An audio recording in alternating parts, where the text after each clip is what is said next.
코로나19 우리가 팬데믹이라 그러죠. 팬데믹이라 그러는데 이것은 뭐 국지적인 그런 전염병이 아니고 전 세계적으로 유행하는 그런 전염병을 우리가 팬데믹이다 이렇게 이야기를 하는데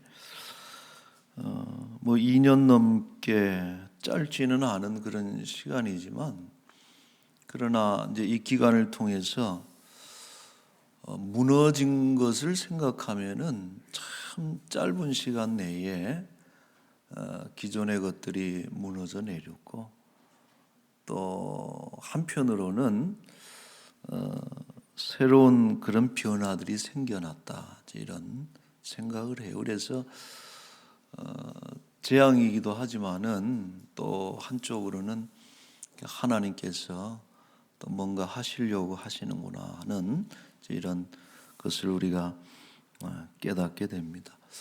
어떤 사람은 BCAC 이제부터는 세상이 BCAC로 나뉠 것이다 그래요. 그러니까 코로나 이전과 이후로 분류될 것이다. 좀 과장이 있는 그런 표현이긴 하지만은 그러나 뭔가 이 세상이 아주 급하게 변하고 있다는 그런 인상을 우리가 가지고 있습니다. 자, 이러한 변화를 대변하는 그 단어 중에 하나가 메타버스다 하는 이 단어가 요즘 자주 회자가 되는데 전에도 이제 썼던 단어예요. 메타버스라고 하는 단어는 사용이 됐는데 이제 이 코로나19를 통해서 더 아주 주목을 받는 그 변화를 설명하는 아주 대표적인 단어가 이제 그것이다. 그래서 그 이전에 기존의 어떤 세상 질서가 아니라 새로운 세상이 왔다 하는 의미죠. 자, 이럴 때에 이런 변화가 일어날 때에 전통적인 방식으로 혹은 옛것만을 고집하게 되면은 뭐 개인이든 단체든 간에 뒤처지게 된다, 도태되는 것이 그 보통 일반적이죠. 교회도 마찬가지입니다. 복음이라고 하는 아주 변치 않는 영원한 그런 보화를 교회가 가지고 있지만은 이것을 담아내는 이제 그릇은 마냥 옛날 것이어서는 안 된다. 보물은 변하지 않지만은 그러나 그 보물을 담는 그릇은 언제나 새로운 것으로 이렇게 변화를 시키는 것이 그 옳은 것이죠. 자, 그러므로 이제 교회도 예배라든지 교육 혹은 이런 전도와 같은 이런 중요한 것들이 불가피하게 변화를 우리가 겪을 수밖에 없는 것입니다. 새 포도주를 새 부대에 담는 이런 지혜가 필요할 때다 생각을 해요. 자, 지난주에는 어찌하여 죄인들과 함께 먹느냐 하는 이런 서기관들의 질문, 비난이 섞인 질문에 대해서 예수님이 건강한 자에게는 의원이 쓸데없다 하는 아주 유명한 말씀을 답변을 하셨어요. 이것을 우리가 지난주에 살펴봤는데 이번 주에 오늘은 또 다른 질문이 이제 던져집니다. 18절에 보시면 어찌하여 당신의 제자들은 금식하지 아니하나이까 그랬어요. 자, 유대인들이 볼 때는 예수님은 참 청개구리 같은 존재다. 뭐 남들이 하는 건 안 하고 또 안 하는 것은 또 굳이 하시고, 그러니까 유대인들이 볼 때는 예수님은 이 전통적 질서에 아주 그 저항하는 그 질서를 그 흔드는 불온한 어떤 사람, 불온한 세력이 바로 예수님과 그 제자들이다 이렇게 여기고 있었어요. 그래서 왜 남들은 다 금식을 하는데 당신들은 안 합니까? 이런 그 비난 섞인 질문을 또 했어요. 당시 유대인들이 중요하게 생각하는 신앙적 실천 항목들이 몇 가지가 있습니다. 뭐 오늘날 교회와도 마찬가지인데, 뭐 예를 들어서 11조를 중요하게 생각을 해요. 10분의 1. 또 기도하는 것, 그리고 구제하는 것. 이것과 더불어서 아주 중요한 그 항목 중에 하나가 이 금식이에요.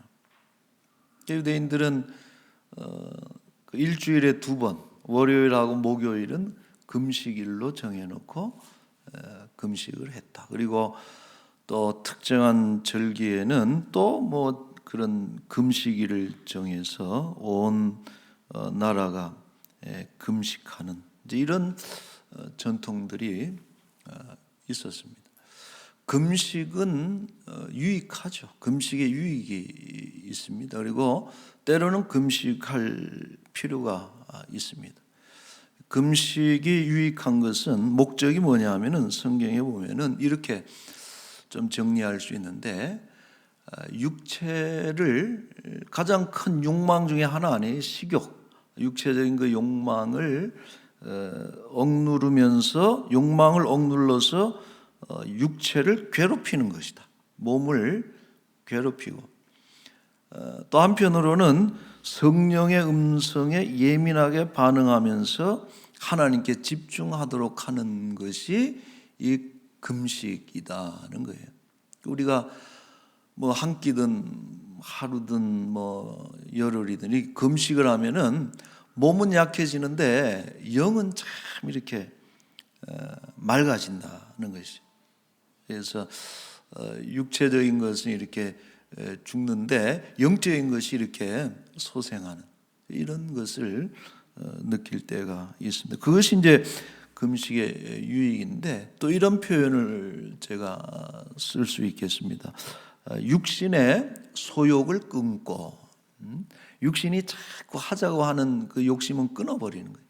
그리고 동시에 성령의 소욕, 성령께서 감동하시고 성령께서 말씀하시고 성령이 이끌어 주시는 것에 힘을 쏟도록 만드는 것이 금식의 효용이다. 이렇게 말할 수 있습니다.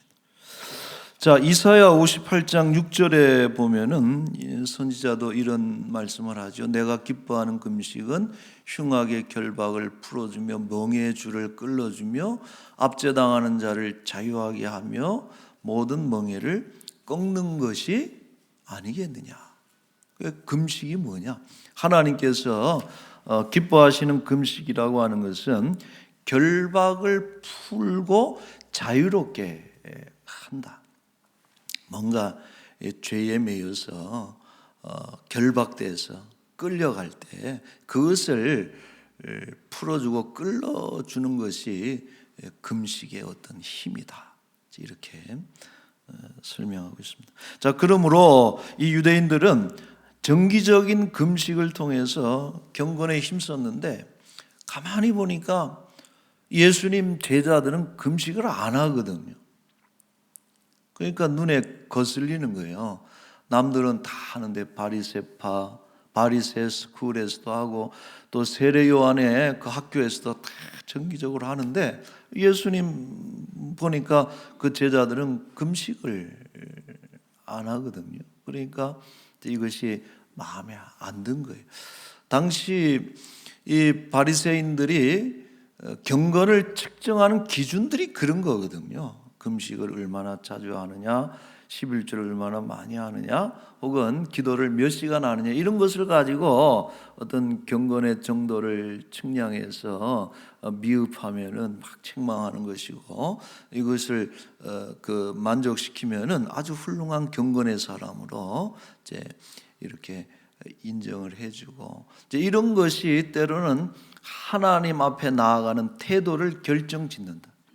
금식을 많이 하고 11조를 많이 하고 기도를 많이 하는 사람은 하나님 앞에 나갈 때 당당하게 나가는 거예요.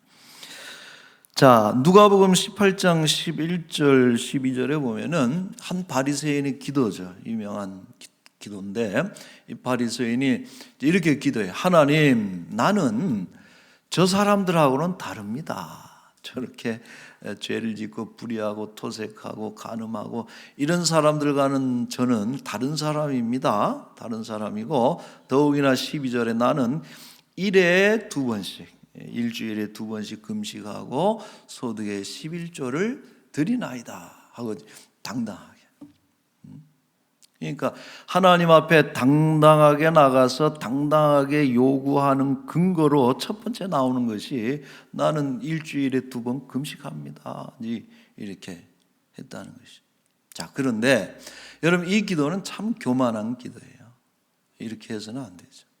만약 하나님께서 이 기도를 들으셨다면 이렇게 말씀하셨을 것 같아요. 그래서 어쩌라고? 요즘 젊은 애들이 아니고 젊은 친구분들이 하시는 얘기가 어쩔 그런 거예요. 그래서 어쩌라고? 11조 했어? 그거 당연한 거 한 거잖아. 더욱이나 10분의 9는 네가 가지고 있는데. 금식? 그것은 네가 맞는 자리에 찾아간 것일 뿐이지. 하나님 앞에서 도무지 쓸 수 없는 죄인이 하나님 앞에 당당하게 나갈 수 없는 그런 사람들이 정말 애통하는 마음으로 자기의 자리를 찾아가서 앉아 있는 게 그게 금식인데 그걸 뭘 대단한 걸 했다고. 그래, 그거가 내가 어떻게 뭐라 그래? 어쩌려고?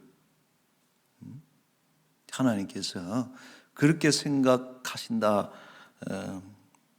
하는 것이죠.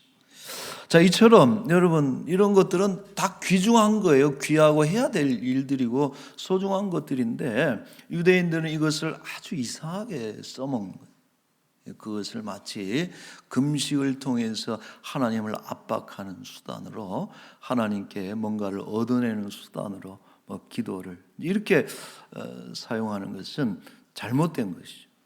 이것이 유대인들의 문제입니다. 자, 예수님께서는 이 질문에 대해서 답을 주십니다. 3가지 비유를 들어서 그들의 편견을 지적하고 바른 가르침을 주시는데, 자, 첫 번째 비유는 혼인잔치 비유예요. 19절 말씀해 보시면은 예수께서 그들에게 이르시되 혼인집 손님들이 신랑과 함께 있을 때 금식할 수 있느냐? 신랑과 함께 있을 동안에는 금식할 수 없느니라. 여러분 기독교 전통에도 금식은 중요해요. 금식하는 분들 참 많이 계시죠. 또 유익한 것이고. 근데 이 금식에 대한 어떤 바른 그 생각을 우리가 가질 수 있는 얻을 수 있는 중요한 가르침이 19절 예수님의 말씀이에요. 금식에 관한. 자, 무턱대고 금식하는 것이 아니다 이 얘기예요. 금식은 아무 때나 막 하는 것이 아니고 금식할 때가 따로 있다. 그러나 잔칫날에는 금식할 수가 없다 이 얘기예요. 지금 신랑 되신 예수님이 이 세상에 오셨어요. 고대하던 메시아 아닙니까? 정말 온 이스라엘이 수천 년 동안 기다렸던 그 메시아 신랑 되신 예수 그리스도께서 이 땅에 오셔서 지금 천국 잔치를 베풀고 있는 거예요. 각종 병든 자들을 고치시고 그 잔치 아닙니까? 귀신을 쫓아내서 자유롭게 하고 또 죽은 자도 살려내시고 오병이어를 가지고 장정만 5,000명뿐만 아니라 먹이시고 12강주리를 남기시는 예수님이 그 베푸시는 정말 풍성한 천국 잔치가 이렇게 벌어지고 있는데 금식할 이유가 없다 라고 말씀하셨어요. 자, 그래서 신랑이 있을 때는 금식하지 말아라. 잔치집에 있을 때는 금식해서는 안 된다 하는 답을 주셨어요. 여러분, 신앙이라고 하는 것은 전 그렇게 생각해요. 기본적으로 신앙은 그리스도가 베푸는 잔치에 참여하는 것이 그게 신앙이라는 것입니다. 그래서 즐거움이 그리스도인의 대표적인 감정이 되어야 된다. 우리가 천국을 성경에 설명할 때 잔치의 비유를 많이 하는 이유는 천국은 잔치하는 거예요. 우리가 예수 그리스도 안에서 예수님의 통치를 받으면서 예수님 안에 살아간다는, 믿음으로 살아간다는 것은 뭐냐? 예수님이 베푸는 잔치에 우리가 참여한다는 것이에요. 기쁠 수밖에 없죠. 기쁨이, 즐거움이, 또 평강이 그리스도인들이 표현해야 될 대표적인 그런 감정의 칼날. 그런데 얼마나 많은 크리스천들이 10시간 중에 7, 8시간은 잔뜩 그냥 찡그리고 그냥 우울하고 슬프고 이런 감정들의 어떤 쌓여가지고 살아가는 이것은 잘못된 것이다. 신랑하고 있을 때 그렇게 기쁜데 금식하는 게 이상하죠. 예수님으로 인해서 이 구원의 은혜를 누리는 것에 대한 어떤 즐거움을 우리가 표현하고 활짝 웃는 것이 건강한 그리스도인의 모습이다.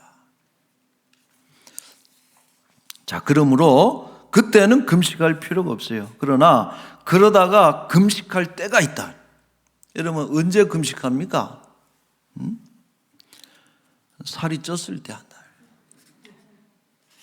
그리스도인들이 금식할 때는 살이 쪘을 때 하는 것이 아니고, 자, 20절 봅시다. 20절 말씀이 그거예요. 그러나 신랑을 빼앗길 날이 이르리니 그날에는 금식할 것이니라. 그랬어요.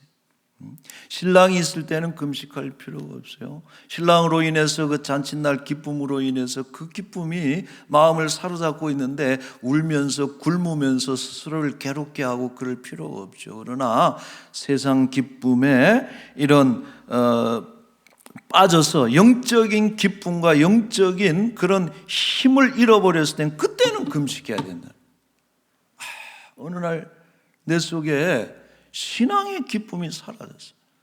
구원의 기쁨이 느껴지질 않아. 세상 것을 찾아서 세상 것이 좋아서 이렇게 살아가고 있는데 그 기쁨은 너무나 한시적이고 너무나 허전해. 이런 어떤 영적인 기쁨과 예수님으로 인한 구원의 즐거움이 어느 날 우리 속에 사라지고 건조한 어떤 그런 마음이 들었을 때 그때는 금식해야 된다. 그 기쁨을 찾아야 돼요. 울면서 찾아야 돼요. 자, 그리고 어떤 죄는 예수님을 믿으면서도 어떤 죄는 늘 습관적으로 떠나질 않고 그것이 내 영혼을 속박할 때가 있어요.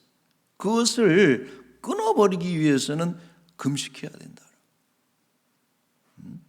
이러한 어떤 죄에 민감하게 반응하고 가장 열렬한 지자인 이 육체를 죽이고 스스로를 괴롭게 하고 그렇게 함으로써 죄의 어떤 결박과 멍에와 줄을 끌어버리는 것이 이것이 금식이라는. 그때는 금식해야 돼. 금식해야겠구나. 지금은 내가 금식할 때구나. 나에게 지금 신랑이 없구나. 예수님이 없구나. 자, 여러분, 그러므로 금식은 이렇게 저는 정의를 내릴 수 있어요. 금식은 예수 그리스도를 중심으로 한 그리스도인의 삶의 질서가 무너졌을 때 해야 되는 것이다. 예수님이 나의 삶 속에서 변방으로 밀려나셨을 때, 내 삶을 전혀 주도하지 못하실 때, 이때는 금식을 해야 되는 것이고 예수님을 제자리에 모셔와야 되는 것이고 예수님으로 인해서 누리는 것들을 다시 회복해야 된다. 여러분, 이것이 금식할 때죠. 자, 이 분명한 용법을 예수님이 알려주신 거예요. 신랑이 있을 때는 기뻐해라. 그러나 신랑을 빼앗겼을 때는 금식하는 것이다 말씀하셨어요. 자, 두 번째 비유는 생배 조각의 비유입니다. 21절에 보시면은 생배 조각을 낡은 옷에 붙이는 자가 없다 그랬죠. 뭐 그림이 이렇게 다 그려지잖아요.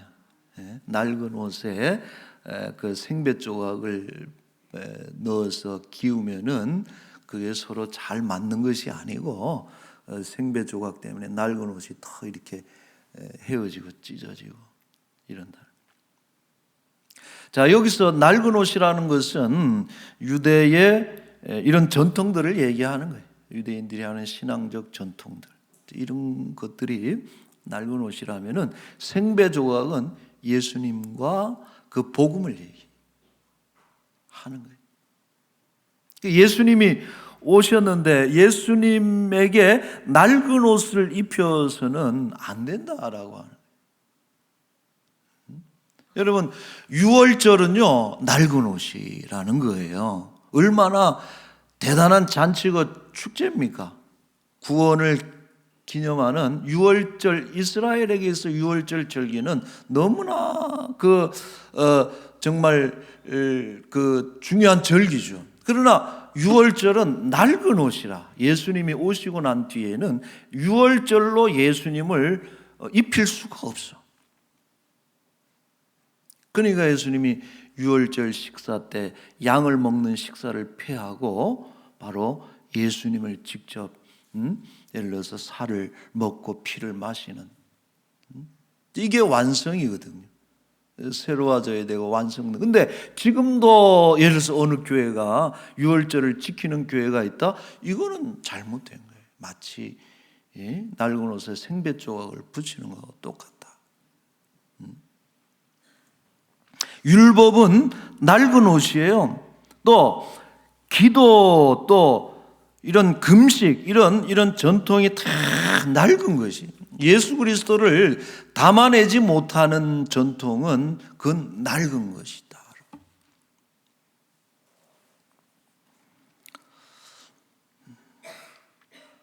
자, 예수님께서는 지금 보세요, 금식의 문제만을 다루는 것이 아닙니다.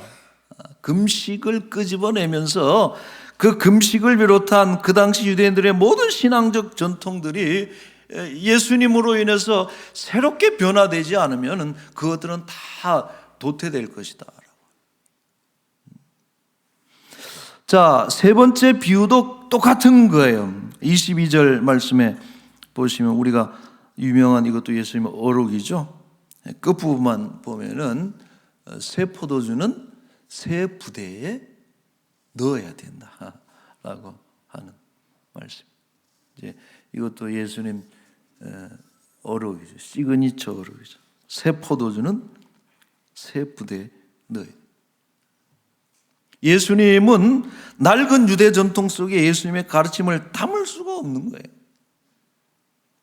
산상수훈은요, 유대인들이 들을 때는 너무나 반역적인 얘기들이, 어떻게 보면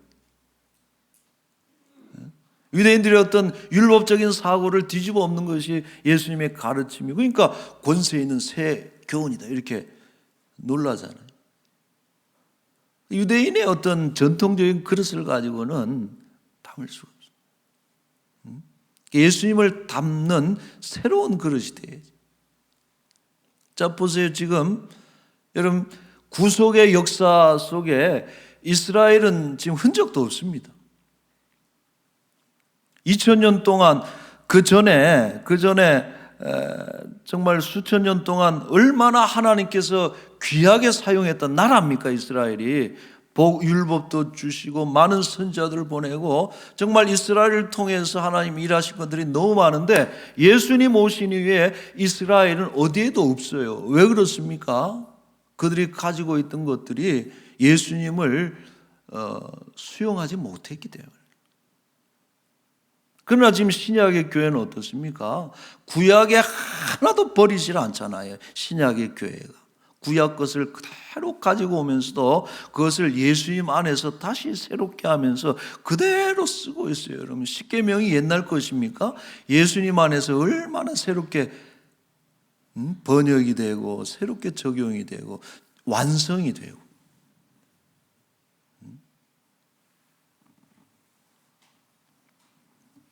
여러분, 이것은 교회도 마찬가지입니다. 교회 숙제, 코로나19 속에서 교회 노력도 그런 것이죠. 예수님과 예수님의 복음을 다시 새롭게 담아내는 이런 노력들을 부단히 하지 않으면 도태된다 이거예요.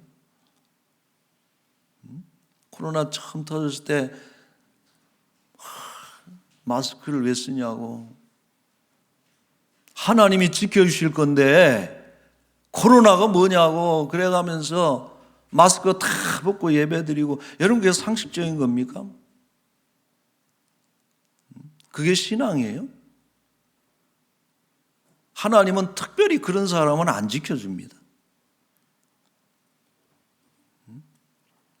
온라인 예배 드리면서 많은 이런 이야기들이 있었지만은, 여러분 우리가 정말 예수님을 세상에 이렇게 또 소개하고 또 예수님을 섬기는 이런 모습들이 새로워지지 않으면은 교회는 뒤떨어질 수밖에 없다, 이런 생각을 하고, 지금 교회가 많이 부족하지만 이런 것들을 많이 고민하고, 지난번에 그 유초등부 성경학교인가에 보니까 뭐 메타버스식으로 성경학교를 했다고 이제 그러시더라고요. 근데 이거는 물론 우리가 좀 조심해야 돼. 메타버스를 그 교회 그대로 적용하는 것은 문제가 있을 수 있어요. 그 개념 자체가. 그러니까 좀 연구해야 되지만은, 그러나 그렇게 얘기하잖아요. 좀 보니까 너무나 그런 이론들이 많이 발전했더라.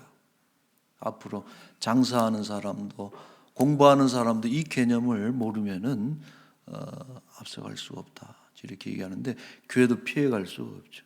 그러나 어쨌든 우리가 잘 연구하면서도 교회의 모습을 좀 새롭게 하는 것이 우리가 해야 될 일이다 생각을 합니다. 자, 말씀을 맺겠습니다. 고린도후서 5장 17절 같이 한번 읽어볼까요? 그런즉 누구든지 그리스도 안에 있으면 새로운 피조물이라, 이전 것은 지나갔으니 보라 새 것이 되었도다. 아멘. 여러분, 예수님이라는 새로운 포도주를 담는 그런 신령한 부대들이 되시기를 바랍니다. 그리스도인이라는 것은 누가 그래요? 어떤 단체에 등록을 해서 그 단체가 하고 있는 전통을 수행하는 것이 아니다. 즉 교회라고 하는 곳에 이름을 등록하고 교회가 하고 있는 예배며 기도며 금식이며 뭐 전도며 이런 것들을 한다고 하는 것이 그게 그리스도인이 아니다라고. 그럼 그리스도인은 뭐냐? 예수를 믿는다는 것은 예수님으로 인해서 새롭게 변화되어진 그런 어떤 신분이고 또 삶이고, 더 나아가서 얼굴 표정까지도 예수님으로 인해서 새롭게 되어지는 것이, 이게 그리스도인의 삶이다라고 하는 것이.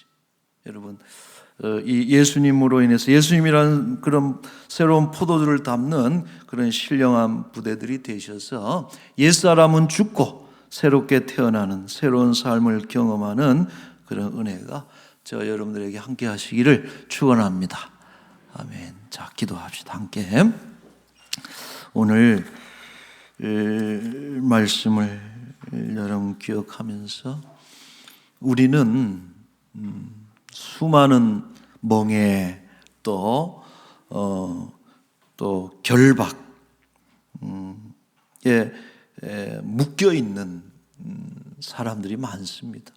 이런 죄의 결박을 풀어내고, 그러기 위해서 우리는 금식해야 됩니다. 하나님 앞에서 애통해야 하면서 우리 속에 예수님이 아닌 다른 것들로 인해서 우리의 심장이, 우리의 삶이 점령당해서 기쁘지도 않고, 그래서 공허하고, 혹은 어떤 죄의 어떤 압박을 통해서 속박으로 인해서 자유롭지 못한 이런 영혼들이 있다면은 금식하고 예수님을 되찾고 또 그 기쁨, 구원의 기쁨을 되찾는 그런 일들이 일어나야 될 줄로 압니다. 하나님 모든 그런 결박을 풀어주시고 자유케 하시고 성령으로 새롭게 하신 은혜를 다시 한번 새롭게 하여 주옵소서.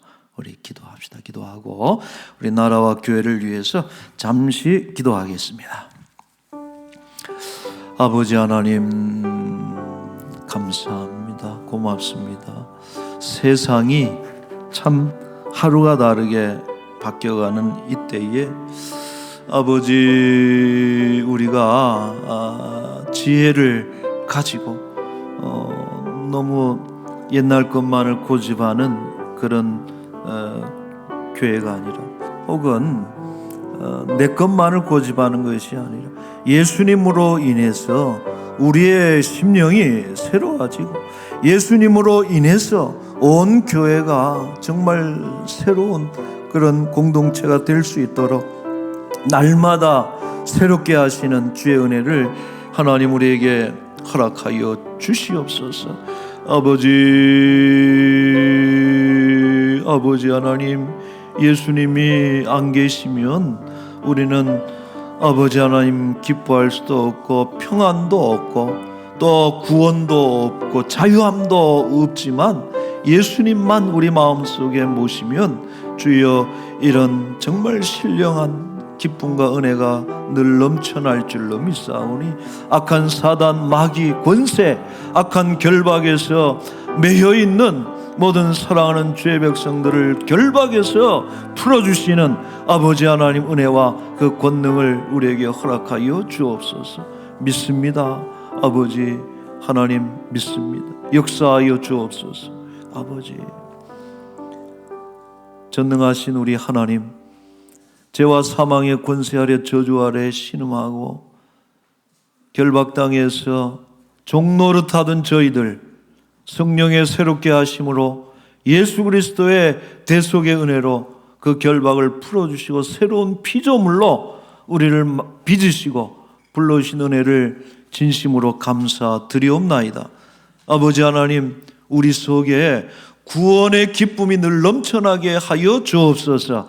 세상 기쁨이 아니고 세상 것들로 인해서 기뻐하고 슬퍼하고 그렇게 그 속에 매여서 살아가지 않기를 오직 예수님을 우리 마음의 보좌에 모시고 예수님이라고 하는 법의 복음이라고 하는 그 보화, 그로 인해서 우리의 모든 삶이 새로워지는 은혜를 더하여 주옵소서.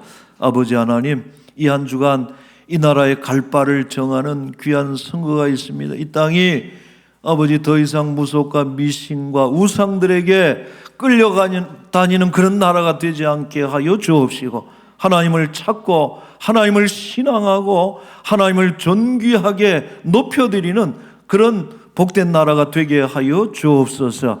아버지, 저기 우크라이나 전쟁은 멈추게 하시고 동해안의 산불도 멈추게 하시고 이제 아버지 코로나19도 멈추게 하시고 강력하신 주의 권세로 인해서 모든 나쁜 것들이 다 멈춰지도록 이 땅을 하나님 치료하여 주시옵소서.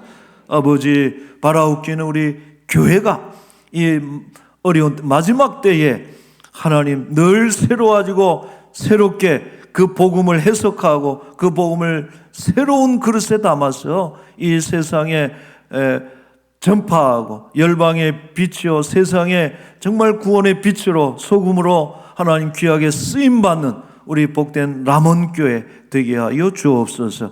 지금 이 시간에도 질병으로 고통받는 이들 아프지만 힘들지만 그러나 낙심하지 않도록 절망하지 않도록 근심 걱정 두려움에 그 영혼이 휩싸이지 않도록 하나님 구원의 즐거움이 그 영혼을 주장하게 하시고 치료받는 예수님에 대한 소망을 가지고 끝까지 믿음으로 이겨나갈 수 있도록 역사하여 주옵소서.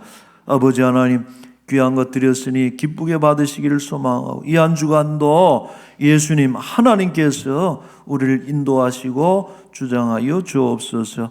예수님의 이름으로 기도하옵나이다.